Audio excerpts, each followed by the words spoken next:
Welcome to the world of science fiction stories, and don't forget to share and subscribe the channel. Humanity's dark matter fleet shatters the Galactic Council's authority. Shadow of defiance, the Galactic Assembly Hall gleamed like a massive geode, suspended in the void of space, its crystalline facets catching the light of 3 distant suns. Inside, representatives of 87 spacefaring civilizations debated matters of interstellar trade and territorial disputes with the practiced calm of those who had known peace for centuries. Captain Norvega strode through the assembly's grand entrance, her boots clicking against the polished obsidian floor. She wore the charcoal uniform of Earth's United Defense Force, emblazoned with the silver constellation emblem that marked her as part of humanity's diplomatic corps. But unlike the usual envoys who came bearing requests and concessions, Nora carried something else entirely. "The human representative approaches," announced the Solani tendant, its translucent appendages rippling with bioluminescent warnings. High Arbiter Crash, a towering os with iridescent scales and 6 calculating eyes, leaned forward from the central dais. "Captain Vega, your arrival is unexpected. Your scheduled address is not for another 17 cycles." Nora stopped at the speaker's platform, her dark eyes scanning the chamber. Representatives from across the galaxy stared back, some curious, others disdainful, as humanity remained the newest addition to the assembly, barely 2 centuries into spacefaring capability, while most members measured their cosmic history in millennia. High Arbiter Crash intoned to the esteemed representatives as Nora began, her voice calm but unyielding. "I come not to request, but to inform. For too long, humanity has been relegated to the fringes of galactic politics, our colonies restricted to resource-poor systems, our technological advancement hindered by selective enforcement of assembly regulations." Murmurs rippled through the chamber. The Tyren delegate, a massive feathered being, trilled in indignation. "The human speaks of restrictions when they have advanced more rapidly than any species in recorded history. The regulations exist to prevent catastrophic technological leads." Nora's lips curved into a slight smile. "And yet the Tyren hegemony maintains a fleet of quantum-shifted warships that violate 6 different assembly protocols. The Moradi Combine has weaponized stellar manipulation. The Avasi themselves possess planet cracker technology." She paused, letting her words hang in the air. "We've noticed the discrepancy between what is allowed and what is permitted. You accuse this assembly of hypocrisy, yet look." High Arbiter Crash's scales darken with anger. "I state facts, Arbiter, and I bring another. Humanity is no longer playing by these uneven rules." She raised her arm, activating the holographic projector embedded in her wrist unit.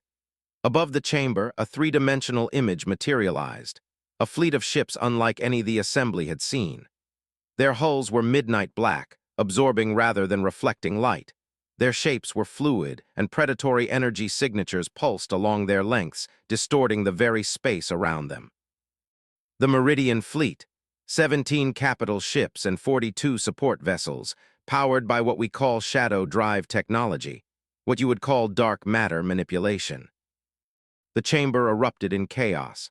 Several delegates rose from their seats, their mandibles, tentacles, and appendages gesticulating wildly. "Dark matter technology has been universally banned after the Void Wars, when entire star systems collapsed into singularities," screeched the Kili representative, its gelatinous form pulsing with agitation. "Dark matter manipulation destabilizes the very fabric of spacetime. You endanger not just yourselves, but all life in the galaxy." High Arbiter Crash slammed a ceremonial staff against the floor, restoring a semblance of order.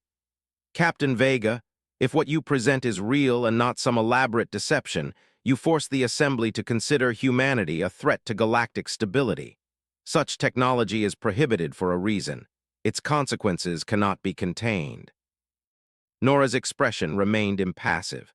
"We're well aware of the risks, Arbiter, and we're also aware that humanity has been systematically undermined by this assembly. Since our admission, our colonies have suffered while your core worlds thrive. Our scientific breakthroughs are regulated, while yours are weaponized. The Meridian Fleet represents our refusal to accept this status quo any longer.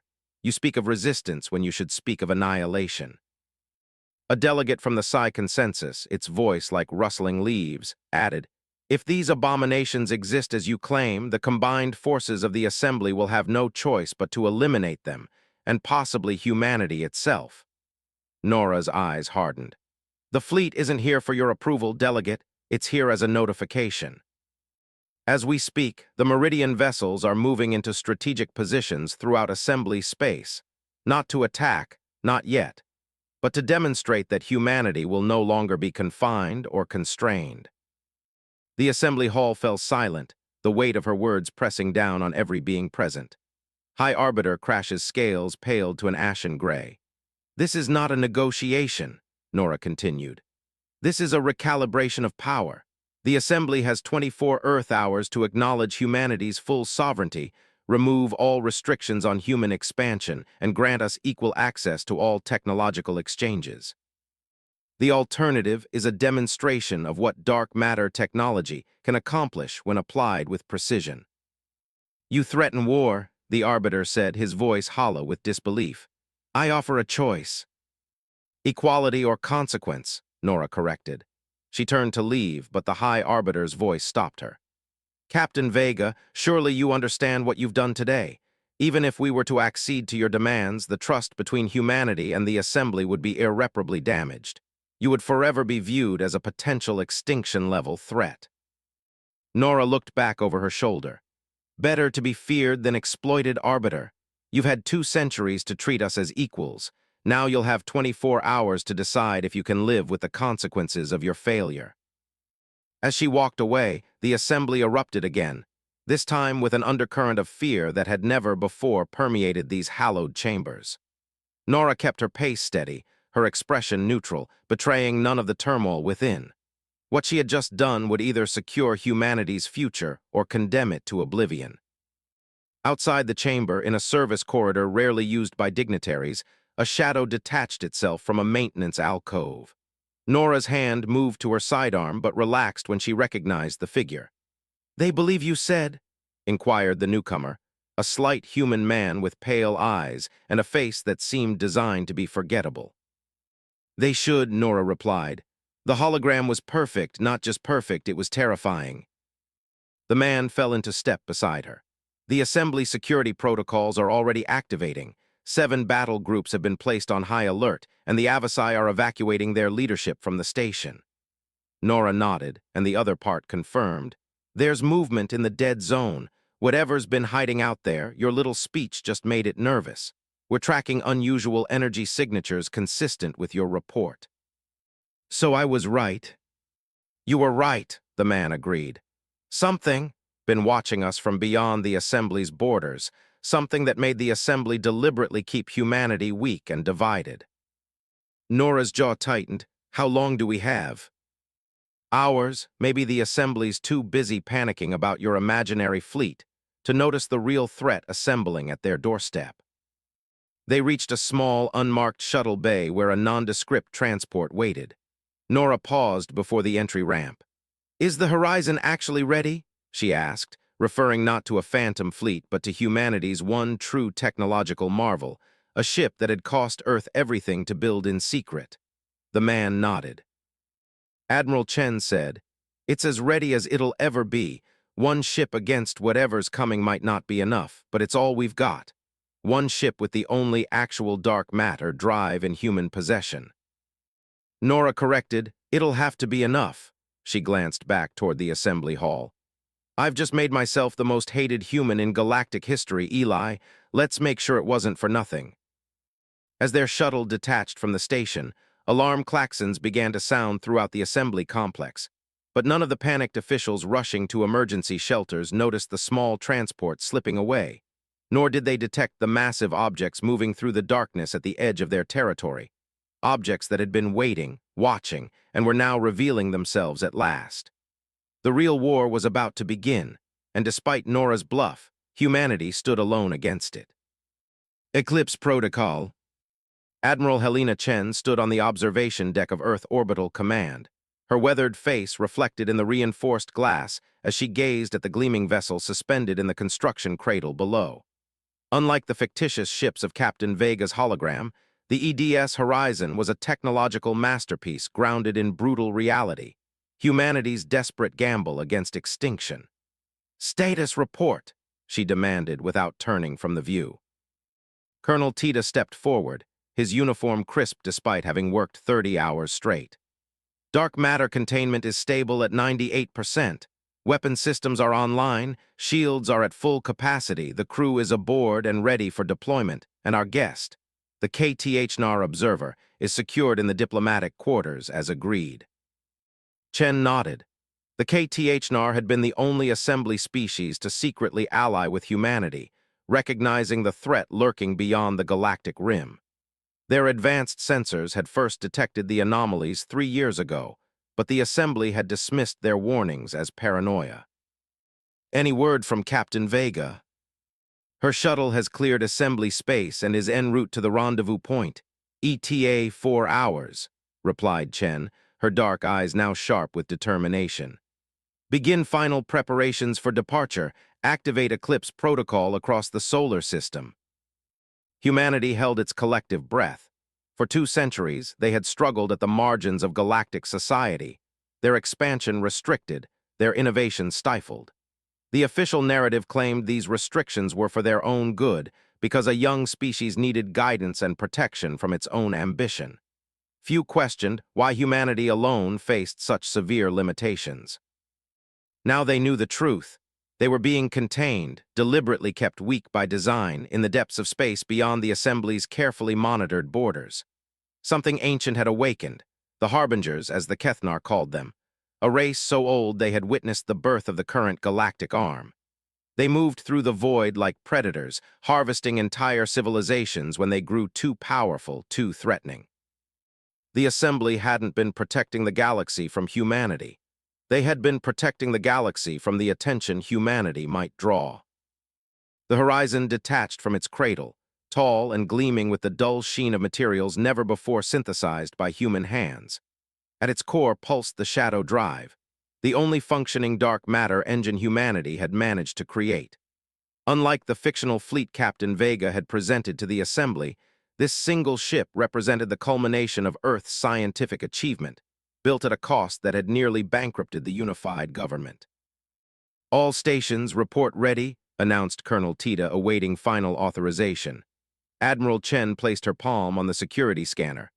"Authorization, Chen Alpha 7, Eclipse, deploy the horizon." The ship's engines flared to life, not with the familiar blue of conventional drives, but with a deeper radiance that seemed to bend the light around it. The horizon accelerated smoothly, quickly becoming a distant speck against the blackness of space. Aboard the vessel, Commander Elijah Wright settled into the captain's chair as the most experienced deep space pilot in Earth's fleet. He had been hand-picked for this mission despite his reputation for insubordination. "Shadow drive engaging in 3, 2, 1, announced Lieutenant Park from the navigation station. The sensation that followed defied description, a momentary pressure against the mind rather than the body, a feeling of being simultaneously stretched and compressed. The stars outside the viewport smeared and then snapped back into focus, but in a completely different configuration. "Transition complete," Park reported. "We've covered approximately 12 light years in under 4 seconds. Wright allowed himself a small smile. "Looks like the eggheads got something right for once. Set course for the rendezvous coordinates," he ordered, as the horizon continued its journey. The false narrative Captain Vega had spun was having its intended effect. The Galactic Assembly had devolved into factions, those calling for immediate military action against Earth, those advocating for negotiation, and a growing number demanding to know why humanity had been subjected to such restrictive policies in the first place. High Arbiter Crash presided over the emergency session with diminishing authority. The human threat must be neutralized immediately. "Their dark matter fleet, what fleet precisely?" interrupted the Cathan delegate. Delicately, its crystalline form pulsed with deliberate calm. "Our long-range sensors detect no such vessels. Could it be that the human captain was bluffing?" Or not, the intent was clear," countered the Solani representative. "They threatened this assembly with technology that could unravel reality itself." "Perhaps," the KTHNR delegate suggested. We should ask why they felt the need to make such a desperate play. The restrictions placed on human expansion have been unusually severe, even for a newly space-faring species. A murmur ran through the chamber. The Avaxi High Prelate, superior even to the orbiter, shifted uncomfortably on its ornate perch. Those restrictions were necessary, the Prelute stated, though there was a hesitation in its voice that many noticed. Necessary for whom? The KTH-NAR's question hung in the air like a challenge before the debate could continue. Suddenly, a junior attendant burst into the chamber, protocol forgotten in the face of urgency. "Esteemed delegates," the attendant gasped, "our deep space arrays have detected massive energy signatures approaching from the galactic rim. They match no known configuration, and they're accelerating toward assembly space." The chamber fell silent. The High Prelate's scales darkened to a deep indigo, a sign of deep distress among the Avaxi. "How many?" the Prelate asked, its voice barely audible. "Over 300 objects, ranging from cruiser to dreadnought size, they're on an intercept course with our outer colonies." In that moment, understanding dawned across the assembly.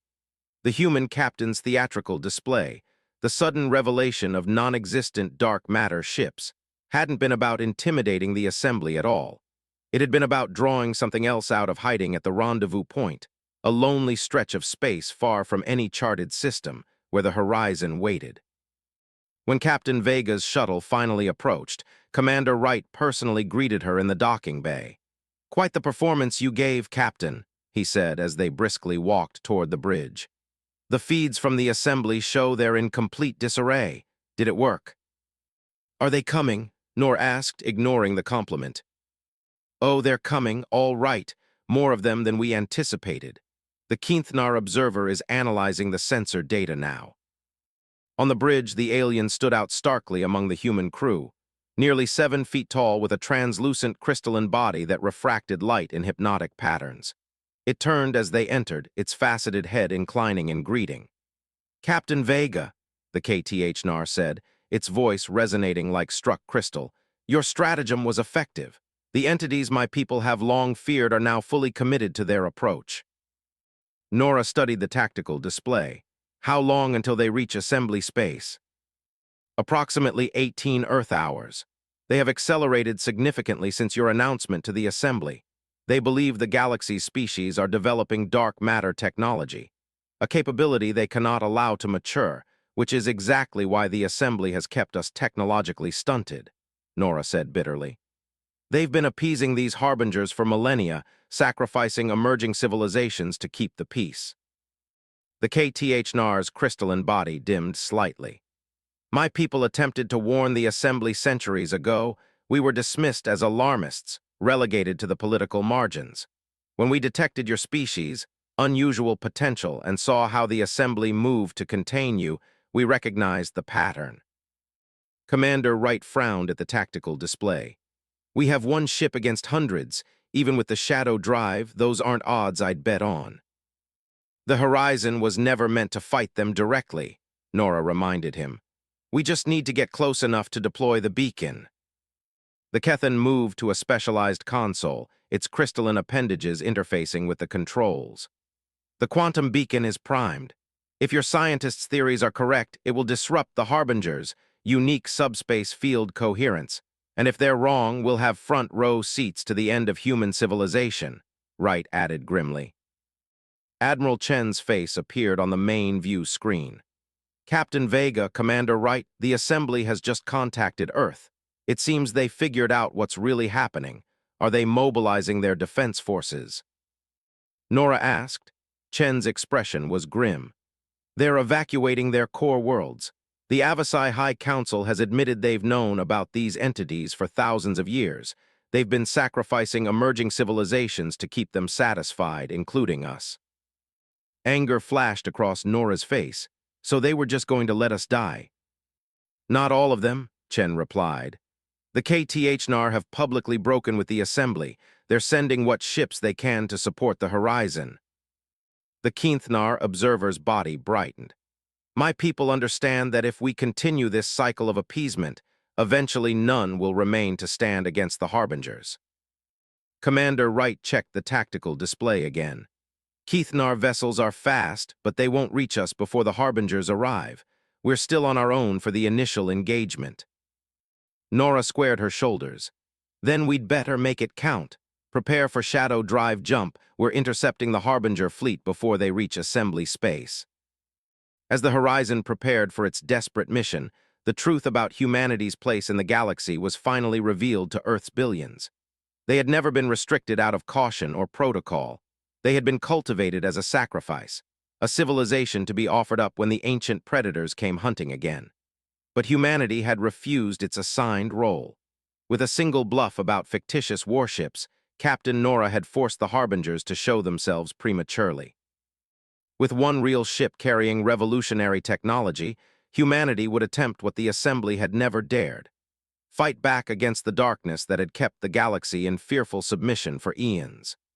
The Horizon vanished in a distortion of light in space, heading toward a confrontation that would determine the fate not just of humanity, but of all the galaxy's children who had lived too long in shadow.